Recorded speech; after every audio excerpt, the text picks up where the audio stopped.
Hi, my name is Bonnie Morris. I'm the parent mentor for Walton County Schools. This presentation is on Medicaid waivers. If you've ever wondered what the difference was between a Medicaid waiver and a traditional Medicaid, then this is the right place. Let's get started.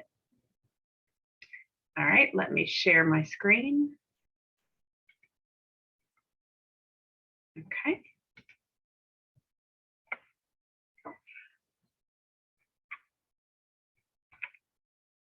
Okay, so what is a Medicaid waiver? Traditional Medicaid usually pays for doctor's appointments, hospital expenses, medicine, therapy, and some supplies and equipment.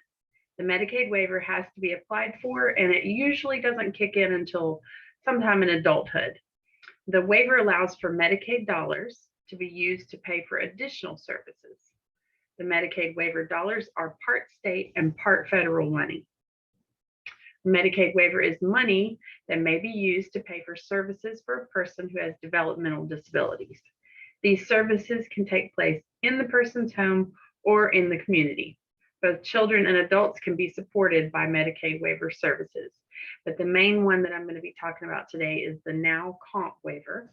It's really two different waivers that kind of operate in the same area. And usually this is the one that doesn't kick in until adulthood. There are other waivers that involve children or people with brain injuries, different types of disabilities. But the one that Kim Wages and I are usually talking about has to do with the Now Comp. And that's the one that we want you to consider applying for if you qualify or if your child qualifies. Okay, the state has to write a plan that tells what kind of services will be provided under the Medicaid programs. It has to be approved by federal Medicaid, and each state's Medicaid program is different. A person can move around Georgia to different counties, and their Medicaid waiver will go with them. If you move out of state, though, it does not transfer with you, and you'll have to reapply under that state's program. One more note, if you do switch counties, you need to let DBHDD know because you probably have switched regions. If you move from Gwinnett County, which is Region 3, to our county, Walton, which is Region 2, you've got to let them know so they can find you. All right, once you receive a Medicaid waiver, it remains yours as long as you continue to meet the eligibility requirements and still need the services. Here's a few of the different Georgia waiver programs. Source, service option using resources in a community environment. ICWP, which is Independent Care Waiver Program. CCSP, Community Care Service Program. The NOW, which is New Options Waiver, and the COMP, Comprehensive Supports Waiver, and I'll explain the difference between those two. And GAP, Medically Fragile Care, which is usually for children 18 and under. These funds are used for maintaining community living supports for people with disabilities. So this goes above and beyond regular Medicaid. In 2008, Georgia changed from the old MRWP, which stands for Mental Retardation Waiver Program, to the new NOW and COMP waiver programs. And I already mentioned the names. The NOW waiver stands for New Options Waiver. It provides supports for people who do not need 24-hour care. It was designed for people with disabilities who live with family members or in their own home. There is a limit of $25,000 a year for services under the NOW waiver. And this waiver is for people who need less intensive services and supports. The COMP waiver stands for Comprehensive Supports Waiver. It was designed for people who need a full range of out-of-home services or intensive in-home services. The COMP waiver is also used for people who are transitioning out of institutions into community living. Generally, people who receive the COMP waiver need 24-hour care and services. Individual budgets. Every person on the waiver has an individual budget based on their needs. The family should be aware of how much money is available to purchase the supports needed. In the past, the dollars went to the providers to reimburse them for providing the services. Now, families can actually be in charge of their own budget and be involved more with the hiring of the people that they want to work with their child. Some people still choose to use the services that will kind of take control of that for you, but it's your choice. The supports intensity scale is a tool that is used to determine the level of need for each person on the waiver, and it's called the supports intensity scale. The support coordinator has been trained to use this instrument to do an interview with people who know the individual well. By having a standard way to measure people's needs, the system can be more accurate and fair in how it allocates the funds for services. People who are on the list are granted services by determining who is most in need. And currently there are 7,000 Georgians on the planning list. Once you qualify and are on the planning list, you can expect annual calls or check-ins by mail to see if you are still interested in staying on the list and to see how your child is doing. There is expected to be a bill introduced during the 2022 legislative session to eliminate the planning list within the next 5 years. Really, the most important thing about this is if your child qualifies, it will probably be years before you'll actually begin to receive services. When my daughter was 5 years old, I had a teacher friend in another county who told me about the waiver. Her daughter also had autism, and she told me just go on and apply.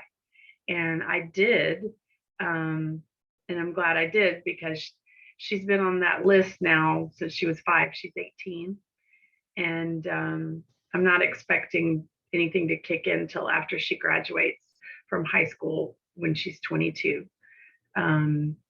And it could still be a few years after that, depending on what happens with legislation in the next few years. But they simply need to know that we're out there.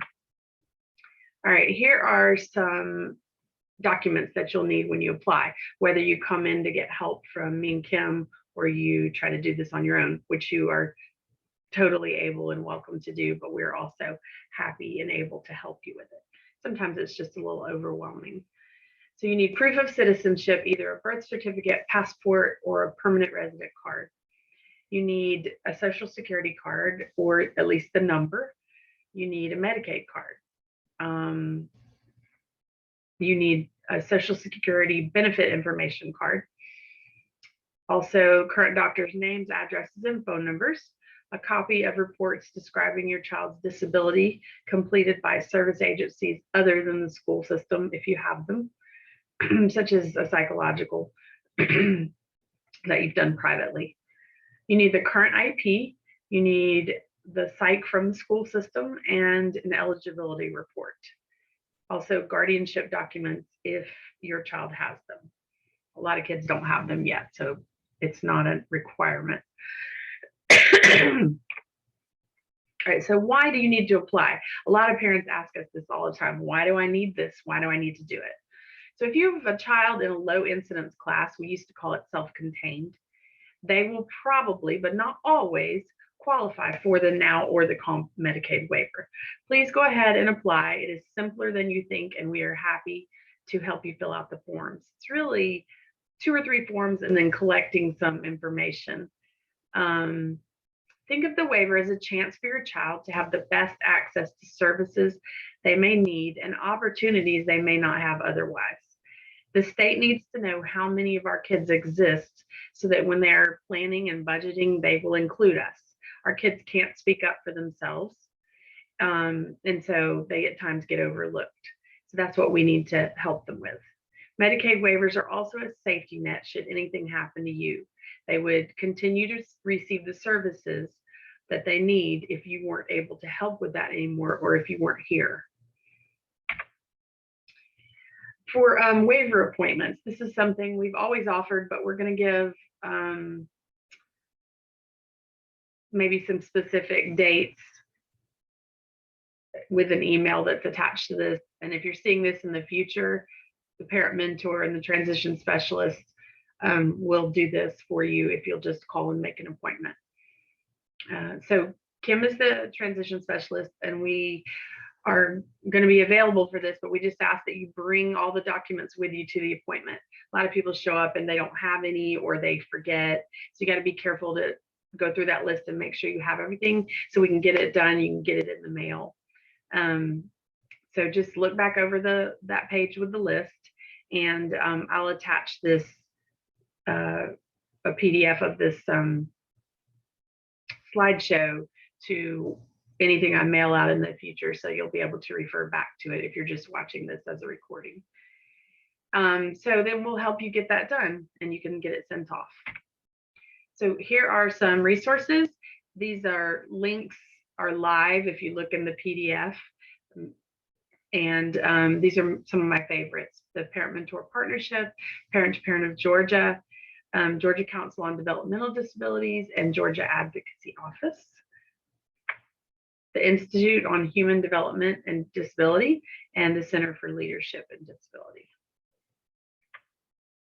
All right, if you have questions, the best way to reach us is by email or phone. Email's preferred. And this should say transition specialist, not coordinator. That's a mistake on my part. All right, so please call us or email us if you have questions. And if you'd like to make an appointment, we'd be happy to help you. We've done a lot of them. I promise it's really not that hard, but it'll be a good peace of mind for you to have your child accepted onto that list for the future. All right, thank you.